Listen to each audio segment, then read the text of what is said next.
So, a very good morning, all viewers. Myself, Dr. Rajal Shah, and I am again here with a very senior practitioner, Dr. Babita Dhanuka, ma'am.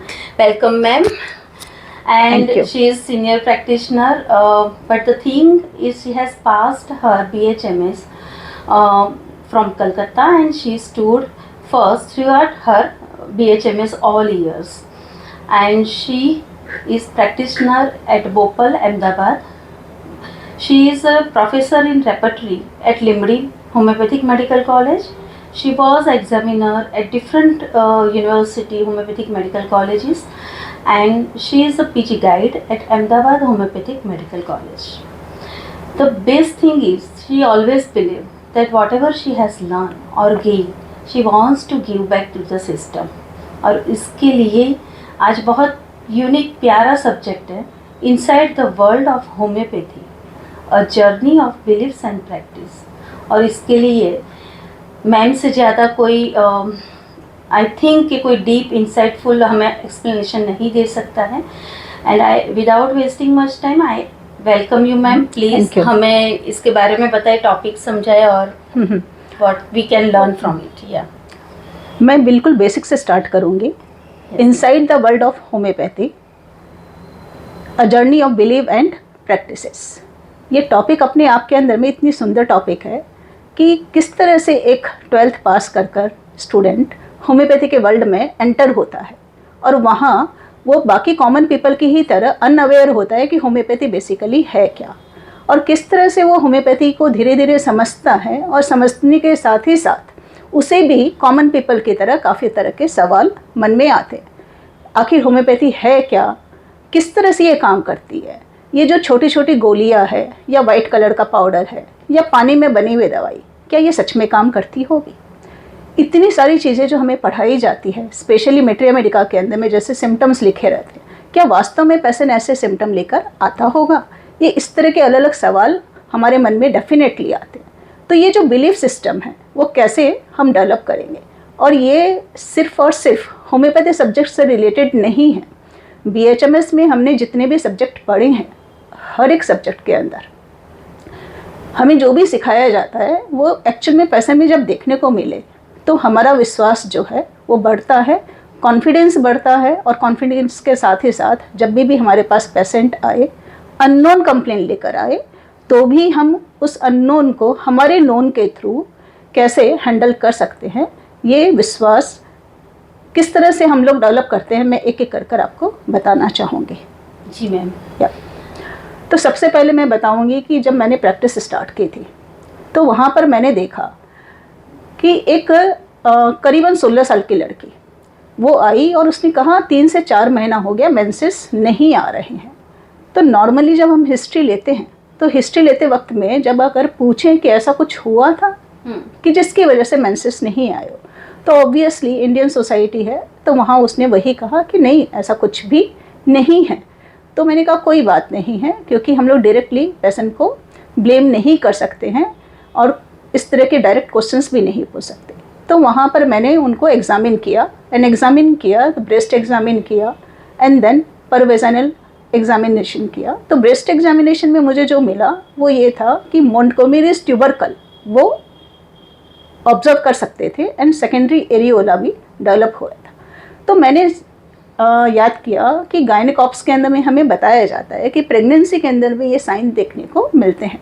And then मैंने उसे कहे बिना urine for pregnancy test करवाया और वो positive आया. तो मैं ये सोचती हूँ कि सिर्फ होम्योपैथी में ही ऐसा है, ऐसी बात नहीं है. सारे सब्जेक्ट में बहुत कुछ हमें बताया जाता है और वो क्लिनिकली हमें देखने को मिलता है, और उसके बेसिस पर हम हमारे पेशेंट को डायग्नोस्ट करते हैं और हेल्प कर देते हैं. तो द नॉलेज ऑफ गायनेकोप्स विच इज़ द बिलीव कि ऐसा होता है, और जब हमने अपने आँखों से खुद ने देखा तो वो बिलीव सिस्टम सिर्फ और सिर्फ गायनेकोप्स के केस के लिए नहीं, ओवरऑल हमारा डेवलप होता है. मैम एक क्वेश्चन पूछ सकती हूँ. अच्छा, जनरली हम लोग पता नहीं हर एक कॉलेज का क्या कैसे सर्कमस्टेंसेस रहता है, हर एक को चांस नहीं मिलता है कि वो उसको आता है एग्जामिन करना. तो आप क्या बताना चाहेंगे कि हमें वो सीखना ज़रूरी ही है? जैसे आपने बोला पर वजाइनल एग्जामिनेशन करना या फिर ब्रेस्ट एग्जामिनेशन करना, तो ब्रेस्ट एग्जामिनेशन भी ठीक से नहीं पता चलता कि क्या क्या देखना चाहिए। ये केस यूँ सॉल्व हो गया क्योंकि आप साउंड थे, आपको पता था क्या देखना था। तो साथ में ये भी कुछ जो ज़रूरी है आप व्यूअर्स को बताएं कि क्या करना चाहिए कैसे। और वो फर्स्ट मैम आपने क्या बताया था, क्या एग्जामिन किया ब्रेस्ट का? फर्स्ट इज मोंटगोमेरीज ट्यूबरकल है, Montgomery's tubercle, yes, and secondary areola.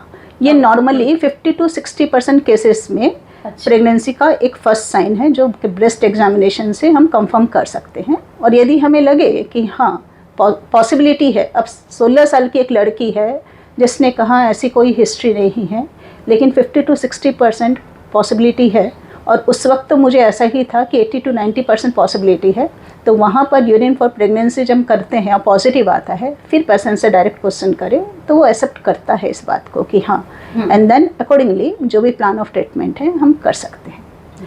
तो जैसे आपका क्वेश्चन रहा कि ये सारी जो स्कोप है एग्जामिनेशन का हमें सीखना चाहिए, सिखाया जाता है, तो सिखाया जाता है या नहीं ऐसा नहीं है। BHMS का एक कोर्स है जिसके अंदर में अलग अलग सब्जेक्ट है, और उसके अंदर में जो एलाइड सब्जेक्ट है उनका जो सिलेबस है वो सिलेबस MBBS वालों के लिए जितना है BHMS वालों के लिए बिल्कुल सेम है।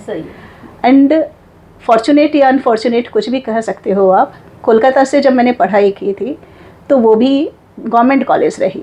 उस गवर्नमेंट कॉलेज में मुश्किल से कभी भी कोई प्रोफेसर आते थे पढ़ाने के लिए, लेकिन एक सिस्टम वहाँ ये अच्छा था कि गवर्नमेंट कॉलेज ने MBBS कॉलेज के साथ में टाई अप किया हुआ था कि पैथोलॉजी के लिए हम इस कॉलेज में जाकर सीखेंगे, एनाटॉमी के लिए यहाँ, सर्जरी के लिए यहाँ, मेडिसिन के लिए यहाँ, गायनिकॉप्स के लिए। ऑफिशियली जो सिखाया जाता था उससे ज़्यादा हम लोगों ने खुद ने एफर्ट डाले कि कहाँ किस तरह से अपॉर्चुनिटी डेवलप कर सके।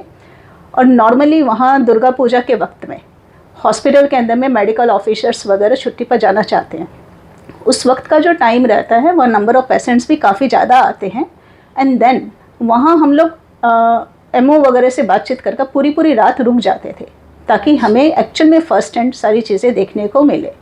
तो कॉन्फिडेंस नॉलेज से ही आता है, एक्सपोजर से ही आता है, उसका कोई अल्टरनेटिव नहीं है।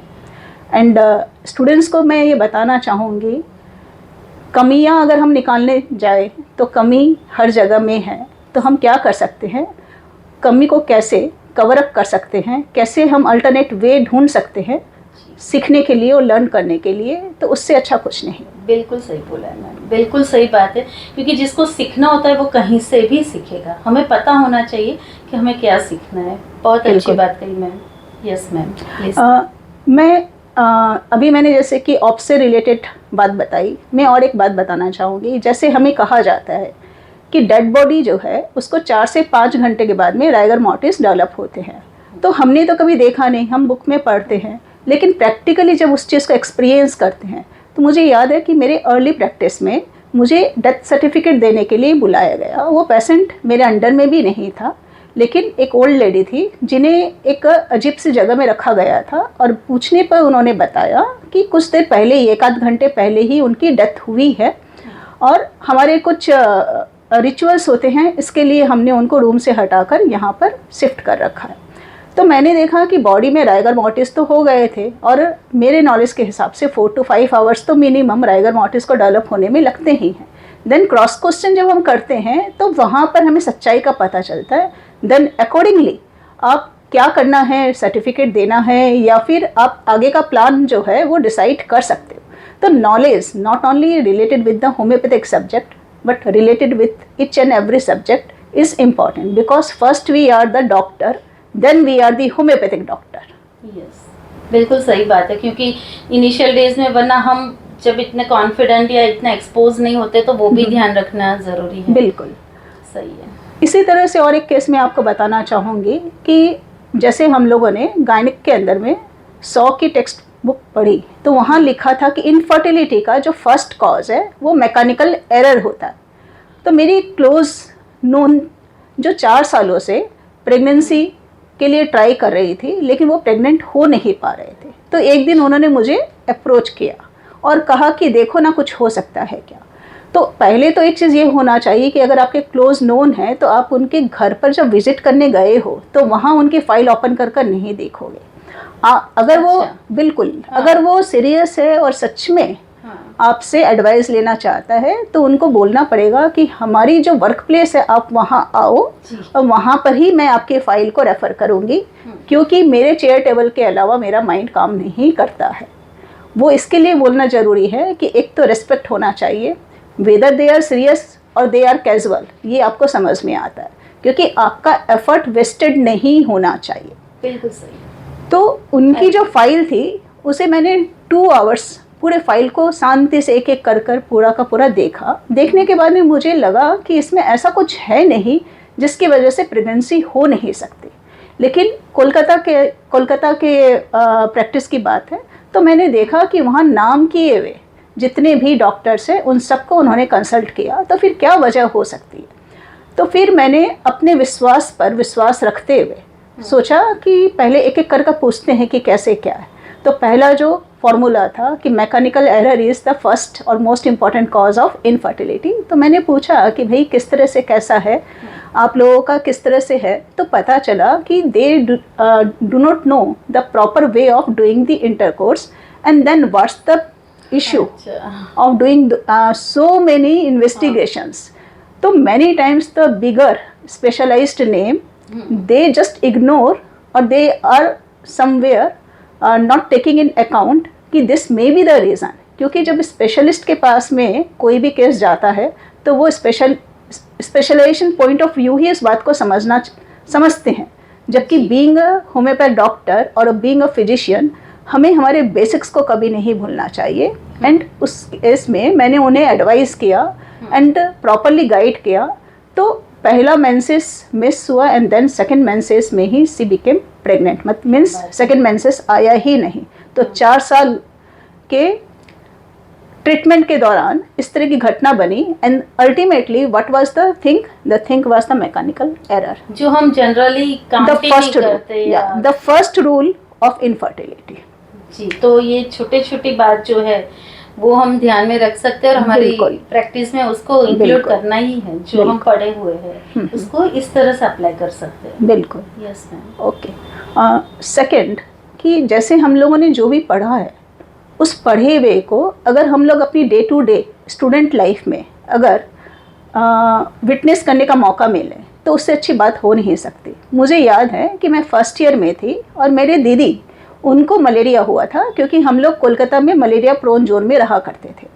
तो वहाँ पर एक होम्योपैथ डॉक्टर फैमिली फिजिशियन की तरह थे एंड उन्हें बुलाया गया था। तो उन्होंने जब हिस्ट्री वो ले रहे थे तो मैं पास में बैठी थी और दीदी ने कहा कि मुझे यहाँ पर ठंड लग रही है। वो एरिया था लेफ्ट थाई का।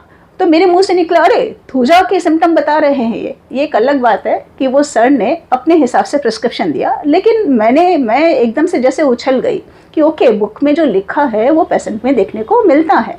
तो ये जो बिलीव है और उसके बेस पर अगर हम मेडिसिन देते हैं और पेशेंट यदि ठीक होता है तो उसके बाद में आपको ज़्यादा सोचने की ज़रूरत नहीं है। क्योंकि अगर एलोपैथी में जिस तरह से जो बातें लिखी हुई है वो यदि प्रैक्टिस में हमें दिखाई पड़ती है, होम्योपैथी में भी जो सिम्टम लिखे हुए हैं वो यदि प्रैक्टिस में दिखाई पड़ते हैं, उसके बेस पर अगर हम पेशेंट को मेडिसिन देते हैं सूटेबल डोज एंड पोटेंसी में और रिजल्ट्स आते हैं तो फिर पीछे मुड़ कर देखने की कहीं ज़रूरत रह नहीं जाती है। सही है, बिल्कुल।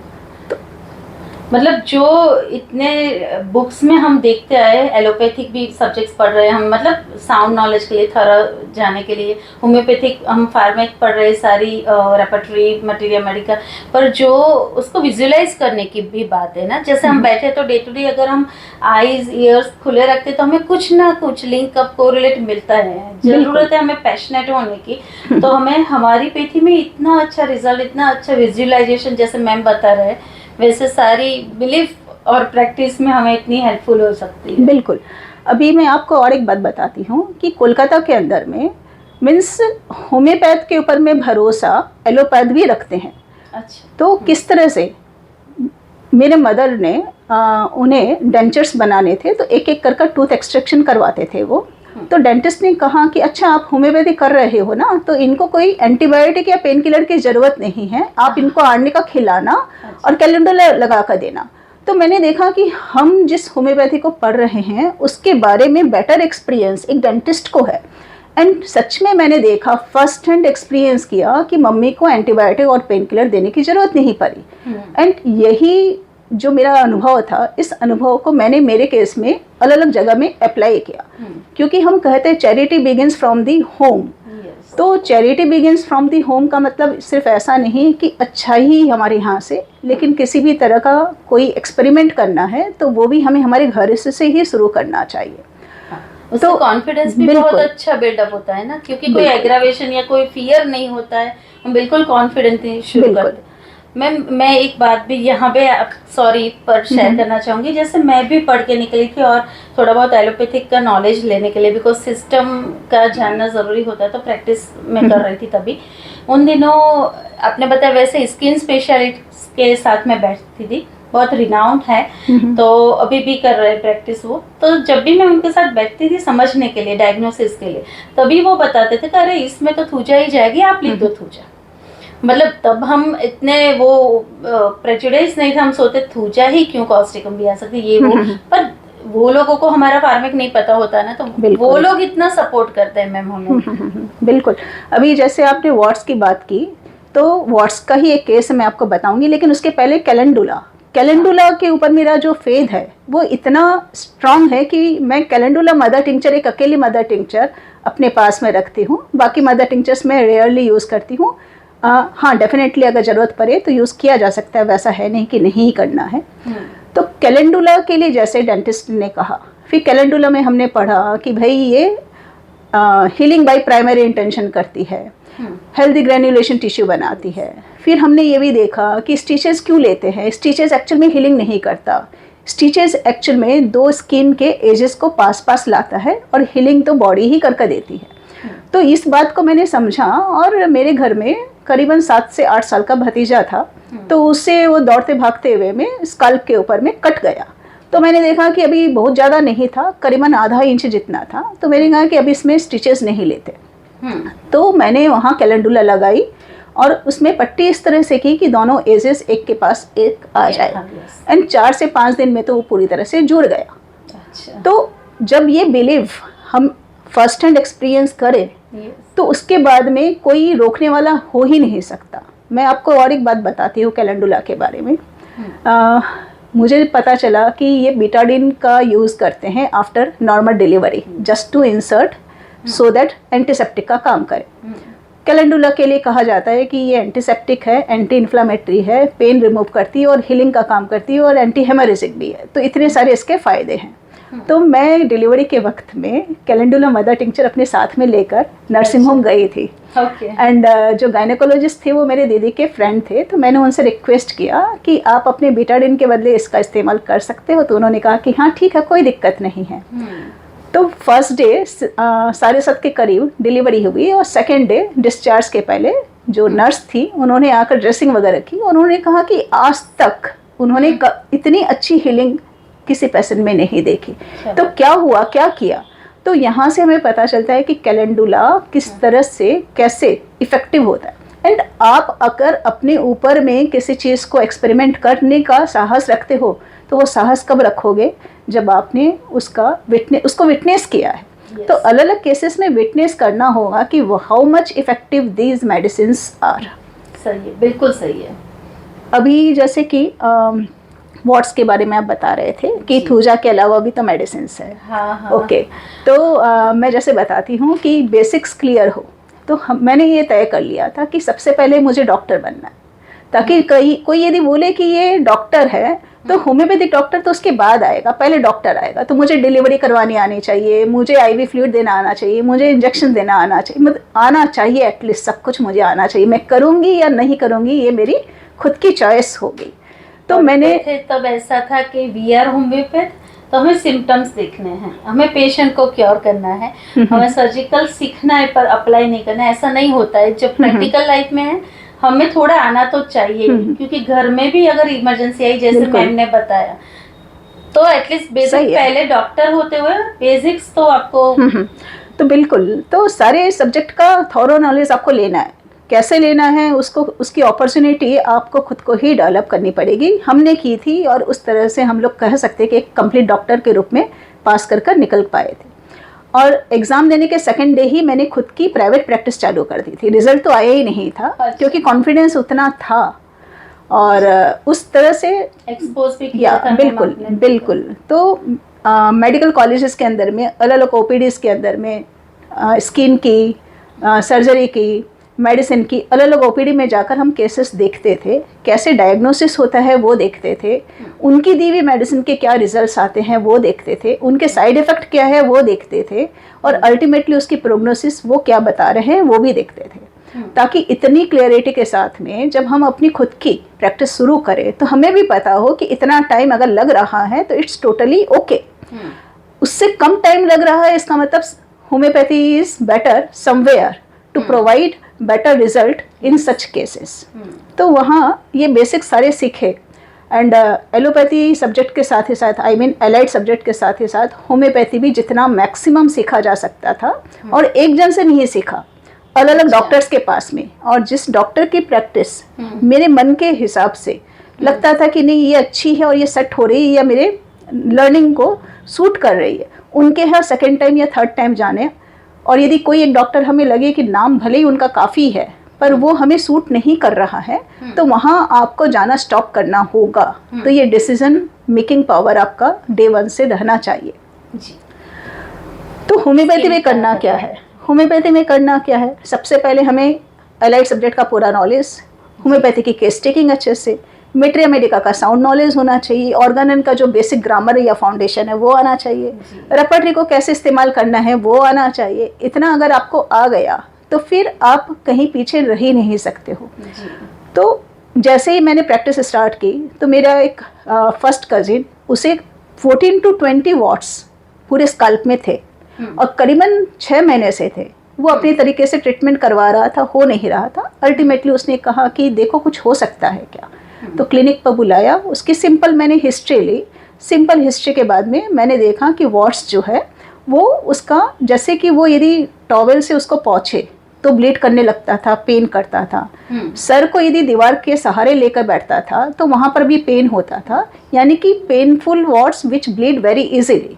तो 2 मेडिसिन उसके लिए मुझे मालूम थी, नाइट्रिक एसिड एंड कॉस्टिकम। लेकिन नाइट्रिक एसिड एंड कॉस्टिकम को मैंने बाद में कंसिडर किया, पहले पूरी केस टेकिंग की। उस केस टेकिंग के बेसिस पर मैंने देखा कि सच में उसका नेचर ऐसा था कि वो दोस्तों का दोस्त और दुश्मनों का दुश्मन है, यानी कि अगर कोई उससे यदि उसका कोई गलत करे तो वो उसे कभी माफ़ नहीं कर देता था। और वहाँ नाइट्रिक एसिड का ये वाला particular characteristics and general characteristics of the person, जहाँ पर सॉल्ट का डिज़ायर, फैटी फूड का डिज़ायर, ये सारी चीज़ें कहीं ना कहीं वहाँ थी। तो मैंने अपनी प्रैक्टिस बहुत सिंपल रखी। नाइट्रिक एसिड 200 के 2 डोजेस उसे दिए विद इन 15 डेज, 3 से 4 रिपीटेशन नहीं किया। नहीं, विद इन 15 डेज। मैंने 1 मंथ के बाद बुलाया। मैं नॉर्मली अपनी प्रैक्टिस में ऐसा करती थी कि कॉन्स्टिट्यूशनल मेडिसिन के 200 के 2 doses and no placebo for initial 6 months. तो ऐसा ही प्रैक्टिस किया था। एंड महीने के बाद में जब पेशेंट आया तो मैंने पूछा कि कैसे क्या रहा। तो उसने कहा अभी तो सारे वॉट्स चले गए हैं, एक भी नहीं। मैंने कहा ऐसे कैसे? तो बोलते कि हाँ आप देख लो, एग्जामिन कर लो। तो मैंने देखा तो सही में पूरा सर एकदम क्लीन था। एंड फिर पूछा कि पहला कब गिरा और कैसे गिरा? तो उसने कहा कि 15 दिन के अंदर में 4 से 5 चले गए थे, और पेन वगैरह और ब्लीडिंग वगैरह तो 5 से 7 दिन के अंदर ही होना बंद हो गया था। तो मैंने देखा कि सिंपल होम्योपैथी अगर हम करते हैं, ज़्यादा अपने दिमाग पर प्रेशर न ले, तो नाइट्रिक एसिड अपने आप में किस तरह से मिराकुलस रिजल्ट देती है। हाँ, तो मैम अभी और आगे आप बताएं कि कैसे समझे इसको। बिल्कुल। तो nitric acid in case of warts and the miraculous result within 1 month all the warts fallen down. ठीक है। तो अब इसी तरह से अगर मैं, एक सोरियासिस का केस था, वो भी मेरे क्लोज रिलेटिव का था, एंड वो भी 5 से 10 साल से स्किन स्पेशलिस्ट के पास में दवाई ले रहे थे, और उनको सोरियासिस वल्गरिस था, यानी कि पूरे बॉडी में हो रखा था। तो उन्होंने कहा कि देखो इसमें अगर आप कुछ कर सकते हो क्या? तो एक चीज़ जैसे मैंने कही कि यदि कुछ भी करना है तो आपको उन्हें क्लिनिक पर बुलाना होगा, भले ही आपके क्लोज रिलेटिव है तो आपको उन्हें एज अ पेशेंट ही ट्रीट करना होगा। जो मिनिमम कंसल्टेशन है वो मैं लिया करती थी, वो सही है कि नहीं मुझे नहीं मालूम, मैं ऐसा करती थी। तो पूरा केस लेने के बाद में सिंपल नेट्रेम्योर मेडिसिन आई एंड मैंने नेट्रेम्योर दिया। तो नेट्रेम्योर देने के बाद में जो पिछले 5 से 10 साल से पूरी बॉडी में सोरियासिस के red patches, scaling, etching and occasionally bleeding friction के ऊपर में जो होती थी, वो विदिन 1 to 2 मंथ उन्होंने ऐसे कहा कि जैसे फूल झड़ जाते ना वैसे पूरे झड़ गए हैं और स्किन बिल्कुल क्लीन हो गई। उन्होंने 3-4 महीने तो दवाई ली एंड देन उसके बाद में मैं यहाँ गुजरात शिफ्ट हो गई, तो मेडिसिन डिसकंटिन्यू। लेकिन इन case of psoriasis of 5 to 10 years duration, वहाँ पर भी सिंपल होम्योपैथी यानी कि प्रॉपरली केस टेकिंग करना है, बीमारी के बारे में ठीक से समझना है, अपनी मेडिसिन को समझना है, पेशेंट को समझना है, डोज पोटेंसी को समझना है एंड रिजल्ट्स आपको मिलते ही हैं। हाँ, मुझे वही पूछना था कि आप जैसे बता रहे हो डोजेस आपने जो फॉर एग्जांपल जो भी पोटेंसी दी है, 1-2 डोज दिए, फिर 15 डेज वेट किया, फिर वापस 1-2 डोजेस दिए, तो उस दौरान बीच में अगर कभी कभार हर पेशेंट सेम नहीं होते मैम, किसी का आपको एक्सपीरियंस हुआ कि किसी को बहुत ईचिंग या डिस्कम्फर्ट हुआ, मतलब कुछ हम बोलते हैं ना जैसे विंटर है तो हम अप्लाई करने को कुछ बोलते हैं कि कोकोनट ऑयल लगा दो, कैसा कुछ, तो ऐसा कुछ मैनेजमेंट भी आप सजेस्ट करते हो मैम? सही है, आपने जो सवाल किया वो सवाल तो बिल्कुल सही है। ऑक्सिलरी मेजर्स वो हमें पता होना ही चाहिए। स्किन का केयर कैसे करना है डिजीज कंडीशन में, उसमें होम्योपैथी एलोपैथी नहीं आती है, वो ऑक्सिलरी मेजर्स है, वो आपको पता होना ही चाहिए कि स्किन ड्राई हो जाती है, ड्राइनेस की वजह से स्केल्स होता है, तो उसे मॉइस्चराइज करना है। तो जैसे कोकोनट ऑयल है, आप सुबह में नहाने के बाद में, रात में सोने के पहले, या फिर आप उनको कह सकते हो कि एक ढक्कन नारियल का तेल आप एक बकेट पानी में डालो और लास्ट वाला जो आप नहाते हो तो उसी से नहाओ, और आप जब पोंछते हो तो उसको बहुत ज़्यादा रगड़ कर नहीं पोंछना ताकि ऑयल वहाँ से निकल जाए, ऐसा नहीं होना चाहिए। Then friction and rubbing is the another cause for spread of psoriasis और विटिलिगो, तो वहाँ उनको फुल स्लीव के कपड़े पहनने के लिए कहने चाहिए, पानी अच्छे से पीना चाहिए, सीजनल फ्रूट्स सलाद वगैरह लेने के लिए कहना चाहिए। तो ये जो ऑक्सिलरी मेजर्स है, ये जैसे मैंने कहा कि हर एक सब्जेक्ट इम्पॉर्टेंट है, सिर्फ दवाई होम्योपैथी है, दवाई के अलावा डिजीज़ का जो केयर है वो आपको पता होना ही चाहिए, क्योंकि ज़्यादातर सोरियासिस के पेशेंट किसी न किसी तरह से स्टीरॉयड लेकर आ रहे होते हैं। तो या तो स्टीरॉयड आप एकदम से बंद करना चाहोगे या धीरे धीरे बंद करना चाहोगे, वो तभी डिपेंड करता है कि कौन सा सीज़न है और कौन से सीज़न में उनको एग्रावेशन है। तो कई बार पेशेंट हमारे पास में एग्रावेशन वाले फेस में ही आते हैं, तो वहाँ थोड़े प्रिकॉशंस रखने ज़रूरी हैं। पेशेंट बीच में फ़ोन करे, बात करे, अगर आपको लगे कि कंप्लेंट जो है बियरेबल है, सिर्फ वो आउट ऑफ कंसर्न फ़ोन कर रहा है, तो आप उन्हें अगर चाहो तो बीच में प्लेसिबो देना चाहो तो दे सकते हो। एंड दैट्स वाई मैंने मेरी पॉलिसी पहले से ही बनाई, क्योंकि ह्यूमन बीइंग का नेचर है कि जब कभी भी कोई आपको अप्रोच करता है तो आप नॉर्मली कोई ना कोई इंटरफेरेंस कर ही देते हो। तो मैं मेरे पेशेंट को 1 महीने बाद ही बुलाती हूँ, ताकि बीच में ना तो वो आए और ना मैं बीच के अंदर में उनके ट्रीटमेंट प्लान के अंदर में कोई इंटरफेरेंस करूँ। अनलेस एंड अनटिल अगर कंडीशन सच में ज़्यादा ख़राब है तो वो कॉल करते हैं, तो अकॉर्डिंगली उसे एड्रेस करना है। सही है, पर अभी मैं भी थोड़ा बहुत ये प्रॉब्लम फेस करे, आपने बिल्कुल सही बताया कि लॉन्ग ड्यूरेशन क्योंकि क्रॉनिक है, पर पेशेंट क्या होता है कि अपने से रिपोर्ट करवा देते हैं या अपने से हाइपर सेंसिटिव होते हैं, थोड़ा सा भी इचिंग हुआ तो आप व्यूअर्स को ये कैसे हैंडल करें, मतलब वो भी बहुत ज़रूरी है कि आंसरेबल होना, सही आंसर देना। आप अगर कुछ आपके एक्सपीरियंस के बेस पे टिप्स दे सकते हो? बिल्कुल, इचिंग का और पेन का जो इम्पोर्टेंट कारण है वो नमक एंड खट्टी चीज़ है, तो ये दोनों चीज़ें अवॉइड करनी चाहिए। ऊपर का नमक बिल्कुल नहीं खाना चाहिए, खटाई में स्पेशली इमली की खटाई और अचार वगैरह नहीं खाना चाहिए। नींबू आप 1/8 जितना ले सकते हो। इसका मतलब क्या हुआ कि होम्योपैथिक मेडिसिन का नॉलेज के अलावा आपको डिजीज़ का नॉलेज होना ज़रूरी है।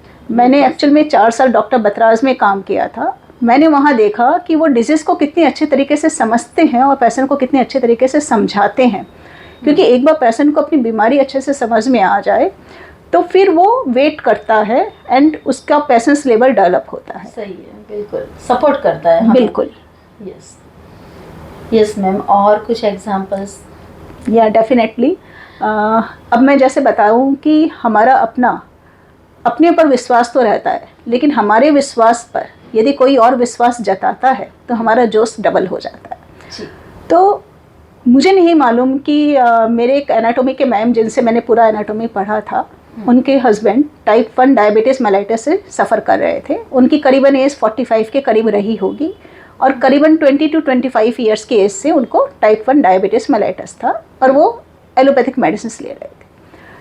तो उन्होंने मुझ में क्या देखा मुझे नहीं मालूम, हमारे एक ग्रुप था, उन्होंने कहा कि अब जल्दी से तुम पास हो जाओ तो फिर ये अंकल को तुम्हें देखना है और मेडिसिन देनी है। टाइप 1 बोला ना? टाइप 1 या अच्छा, टाइप 1। तो उन्होंने मेरे ऊपर जो विश्वास जताया तो मेरा जोश तो बढ़ गया। And basic of homeopathy clear थी, एलाइड क्लियर था एंड कॉन्फिडेंस बिल्कुल बोल सकते हैं कि भरपूर था।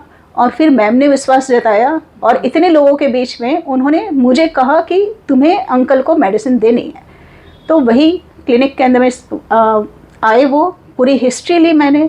टाइप 1 डायबिटीज़ है, इसका मैंने टेंशन नहीं लिया क्योंकि एक सेंटेंस हमारे वक्त में बहुत चलता था, without referring the name of the disease you have to consider the diseased person, irrespective of the name we have to prescribe the medicine and you will find the result if it's really सिमिलिमा।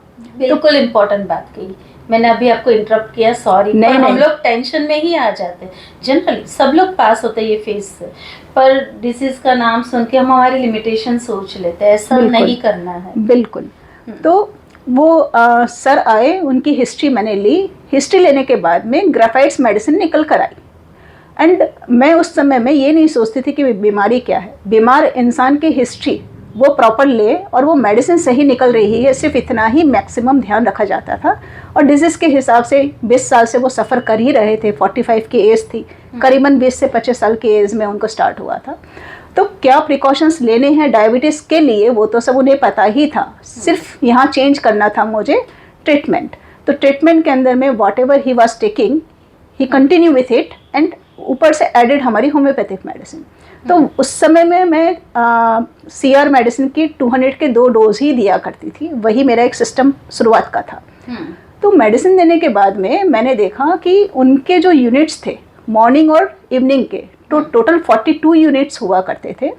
2 महीने के बाद में उन्होंने कहा कि 12 unit अब कम लेने पड़ते हैं और उससे ही उनका शुगर जो पहले कंट्रोल होता था उतना ही अब कंट्रोल हो रहा है। तो 20 ईयर्स स्टैंडिंग डायबिटीज़ बहुत बड़ी बात है। Simple case taking, simple selection of similimum with proper dose और पोटेंसी। हेयर मैं ये कह सकती हूँ कि यहाँ पर पोटेंसी का भी मैंने जैसे कहा, हर CR को मैं 200 में 2 डोज में देती थी। अभी के वक्त में मैंने चेंजेस किए हैं लेकिन रिजल्ट्स तब भी मिलते थे। तो पोटेंसी डिजीजों में मैं वही पूछने ही वाली थी कि कुछ डिजीज डिमांड करते हैं क्या ज़्यादा रिपीटेशन, पोटेंसी, कुछ ऐसा कुछ? बिल्कुल करते हैं, लेकिन तब मेरा जस्ट मतलब चाइल्डहुड ऑफ होम्योपैथी का था, तब मुझे जितना मालूम था कि या तब भी रिजल्ट्स मिले। तो मुझे ये समझ में आया कि मैक्सिमम केसेस में similimum is more important rather than the potency और दी डोज। तो कई बार ऐसा होता है कि हम प्राइमरी चीज़ से अपना ध्यान हटा लेते हैं। तो मैक्सिमम ये सवाल बार बार लोग पूछते हैं कि पोटेंसी क्या थी, डोज क्या था, रिपीटेशन क्या था। अरे भाई, मेडिसिन कैसे निकलती है वो सीखो आप, मेडिसिन को पढ़ना कैसे है वो सीखो आप डोज या पोटेंसी कुछ भी दोगे तो रिजल्ट्स मिलेगा, नहीं मिलेगा ऐसा नहीं है। हो सकता है 100% ना मिले, थोड़ा बहुत आगे पीछे अनुभव से आ ही जाने वाला है, क्योंकि ये बेसिकली अनुभव की चीज़ है।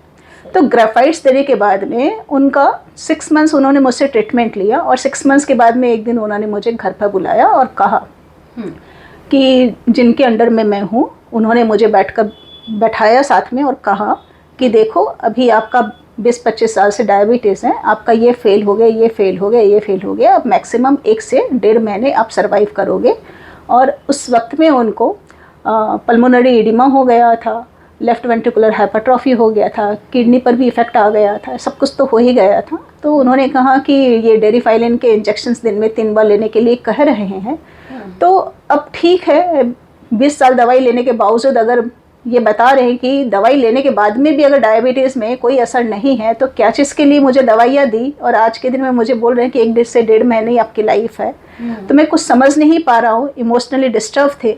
एंड सच में ये फैक्ट है कि अगर हमारी बीमारी, जैसे हम होम्योपैथी के लिए हमेशा बोलते रहते हैं कि होम्योपैथिक मेडिसिन के थ्रू डिसीज़ को ठीक कर पाता है। तो एक सवाल यहाँ पर है कि डायबिटीज़ है कि थायराइड है कि रूमेटॉइड है या कोई भी नाम की बीमारी है, ब्लड प्रेशर है, सोरियासिस है, विटिलिगो है, तो इनके लिए सालों साल डॉक्टर अगर पेशेंट को दवाई देता है तो दवाइयों के साइड इफ़ेक्ट एड ऑन होते हैं और बीमारी भी अपनी रफ्तार से बढ़ती है।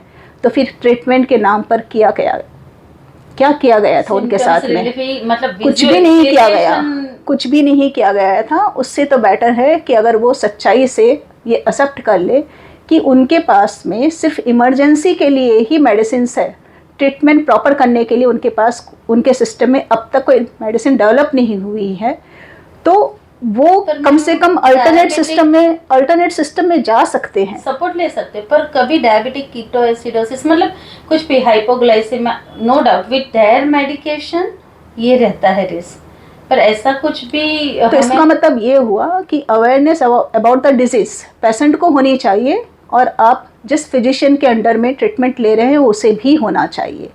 क्योंकि एंटी डायबिटिक सालों साल लेते हुए भी अगर जैसे कि हैनिमन सर ने फुटनोट 1 में कहा थियोरेटिक मेडिसिन, तो ये थियोरेटिक मेडिसिन का हूबहू एग्जाम्पल है कि 20 साल की दवाई के बाद में आपको ऐसा फील करवाया जाता है कि जैसे आपको धोखा दिया गया, आपको चीट किया गया, और आज के दिन में बताया जाता है कि आपका ये सब कुछ फेल हो गया है क्योंकि डायबिटीज़ में ऐसा होता है।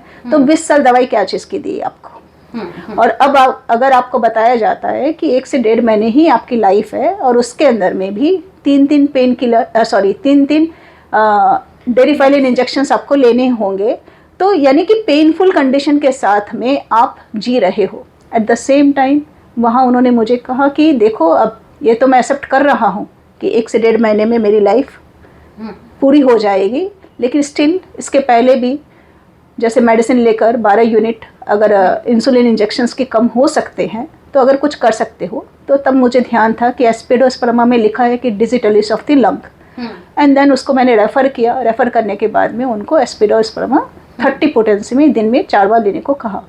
तो उनका 2 दिन के या 3 दिन के बाद में मैडम का फ़ोन आता है कि बबीता अंकल तो रहे नहीं, लेकिन एक बात अच्छी ये रही कि उनका काम डेरिफाइलिन इंजेक्शन के बिना बड़े आराम से चल गया। एस्पिडोस्पर्मा 30 जो तुमने दी थी उससे कम से कम वो पेनलेस कंडीशन में रहे और ब्रीदिंग इशू उनको नहीं रहा। तो दिस इज़ द लर्निंग। और विश्वास उन्होंने दिखाया, एक स्टूडेंट के ऊपर में विश्वास दिखाया उन्होंने। अदरवाइज कोलकाता में नाम किए हुए इतने डॉक्टर्स थे जी। तो ये भी हमारा एक बोल सकते हैं कि भाग्य भी होना चाहिए कि पेशेंट आपको मिले। तो दिस इज द केस। उसके पीछे तो हार्डवर्क था ही, देखा ही होता है, सब लोग देखते ही है, ऑब्जर्व करते ही। ऐसे नहीं है कि किसी पे ट्रस्ट आ जाता है। अगर आप मेहनत करते हो तो आपके पास पेशेंट वही कॉन्फिडेंस से बाय डिफ़ॉल्ट आते ही है और आप अच्छे से रिजल्ट देते ही हो।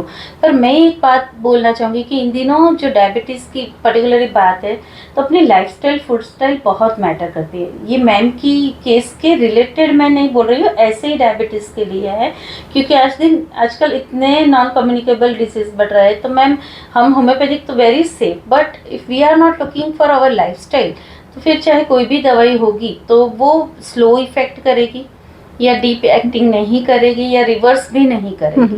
नहीं, बात आपकी सही है। ये तो हम सबने पढ़ा ही है कि precaution is better than precaution is better ना, prevention is better than cure ना। प्रिवेंशन डायग्नोस हुआ तो उसके बाद भी ये मेजर तो बहुत प्राइम है कि हमें करने ही है। एक्चुअल में देखा जाए तो अभी की सिचुएशन ऐसी है कि सिचुएशन डेवलप भी हम ही कर रहे हैं और आवाज़ भी कि ये सिचुएशन है क्यों, आवाज़ भी हम ही उठा रहे हैं।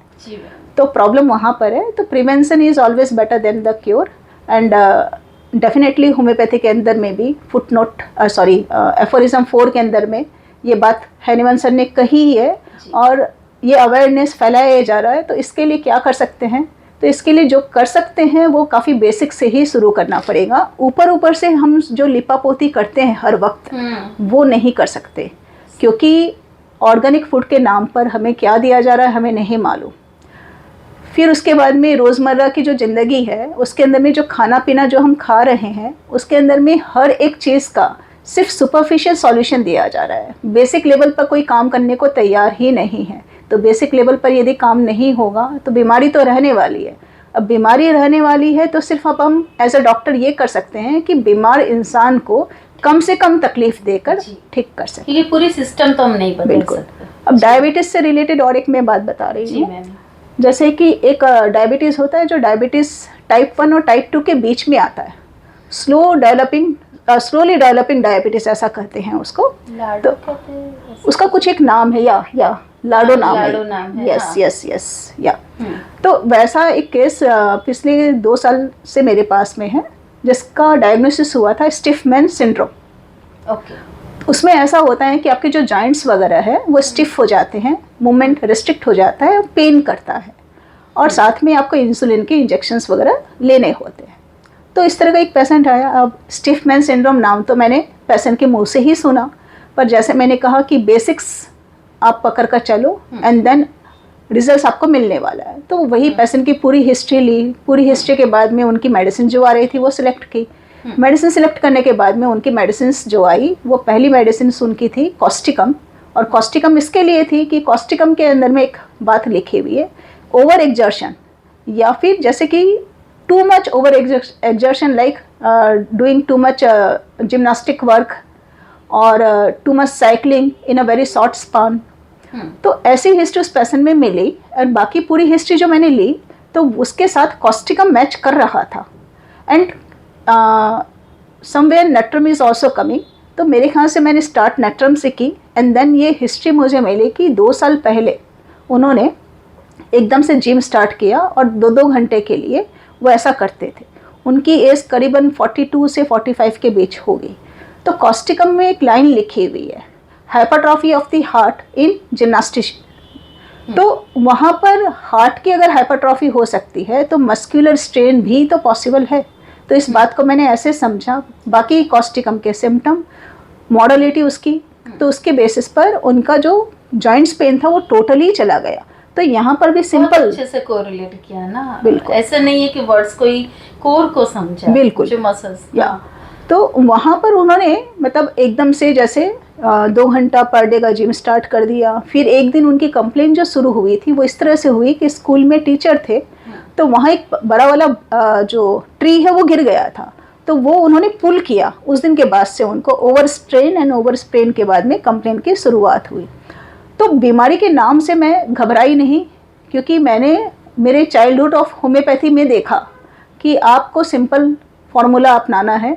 तो आज के दिन में तो मैं वो फार्मूला डेफिनेटली अपना सकती हूँ, और मैंने वही किया, और उससे रिजल्ट्स, हाँ डेफिनेटली इंसुलिन जो है उसकी रिक्वायरमेंट थोड़ी प्लस माइनस हुई। उनका 3 मंथ्स का जो ग्लाइसिनेटेड हीमोग्लोबिन लेवल है, हाँ। उसके अंदर में इट्स अंडर कंट्रोल, पर ये नहीं है कि वो 6.5 के अंदर आ गया। पहले अगर 11 रहता था तो अभी 9 और 10 के आसपास रहता है, पर सिम्टोमेटिकली टोटली फ्री है। हमारी मेडिसिन से सिस्टमेटिकली इम्प्रूवमेंट आता है। इवन उनके conscious level and subconscious level में इम्प्रूवमेंट आने लगा। पहले गुस्सा बहुत करते थे, फिर गुस्सा आना बंद हो गया। पहले सपने में वो देखते थे कि वो क्रिकेट खेल रहे हैं, लेकिन रन लेना चाहते हैं और रन नहीं ले पा रहे, दौड़ ही नहीं पा रहे। अच्छा। मेडिसिन लेने के बाद में वो देखते हैं कि वो क्रिकेट खेल रहे हैं और आराम से दौड़ रहे हैं, और फिर एक बार उनको अचानक से ख्याल आता है कि अरे एक पेड़ के पीछे में शेर है, पर वो देखकर उसे डरते नहीं है। That means internal courage and the movement even in the subconscious level is developed. और आप जैसे बोल रहे हैं ना कि 11 से 9 हुआ HbA1c जो भी, मतलब अगर पेशेंट में सिम्टम्स फ्री है, पेशेंट हैप्पी है, कॉन्शियस लेवल पे, फिजिकल मेंटल लेवल पे इम्प्रूव है, तो शायद हम ऐसा भी बोल सकते हैं कि 5.5 को ना पकड़ो आप, चाहे HbA1c आपका 6.5 है तो भी नॉर्मल बोल सकते हैं, एज रिलेटेड, जो हम प्रैक्टिकली समझ सकते हैं। बिल्कुल। अभी मैं और एक केस बताती पर हूँ। उससे पहले मुझे एक क्वेश्चन पूछना है मैम। जैसे इसके आगे वाला क्वेश्चन केस हमने डिस्कस किया जिसमें आपने ग्रेफाइटिस, तो आपने बताया कि सोचो दवाई क्यों दे। आप ये बताइए जितना भी याद है आपको कि उस टाइम पे आपने क्या सोच के ग्रेफाइटिस का क्या कोर लिया था। शुगर वाला केस, डायबिटीज का टाइप 1। सच बोलूँ तो मुझे वो याद नहीं है कि सिम्टम्स क्या थे, लेकिन ग्रेफाइट्स के अंदर में जो सिम्टम्स मैं लिया करती हूँ और जिससे मैं ग्रेफाइट्स को मैक्सिमम केसेस में आइडेंटिफाई करती हूँ, aversion for the sweets and meat का, मतलब स्पेसिफिकली उसकी स्मेल या nausea from non veg, specially from the meat. सब याद नहीं रहता है ग्रेड, पर तो फिर कहाँ से पढ़े आपके हिसाब से 2-3 बुक? हाँ बिल्कुल, मैं एलेंस कीनोट एंड बोरिक ये दो को तो आप छोड़ ही नहीं सकते हो। देन कुछ चीज़ें जो है फाटक में, एक दो सिम्टम ऐसे हैं जो यहाँ नहीं दिए हुए हैं। और क्लर्क एंड फाटक जो है उसके अंदर में कह सकते हैं कि फाटक के अंदर में क्लर्क का एसेंस दिया हुआ है, तो क्लर्क के अंदर में काफ़ी लेंदी दिया हुआ है। अगर आपको लगता है कि आप में उतना पेशेंस नहीं है तो आप एक बार किसी भी मेडिसिन को क्लर्क से पढ़ो, फिर फाटक से पढ़ो। अगर आपको लगे कि हाँ फाटक में पूरा एसेंस मिल गया, नेक्स्ट टाइम इस मेडिसिन को क्लर्क से नहीं पढ़ना है, तो आप चाहो तो ऐसा कर सकते हो। लेकिन स्टडी का या लर्निंग का कोई शॉर्टकट तो होता ही नहीं है।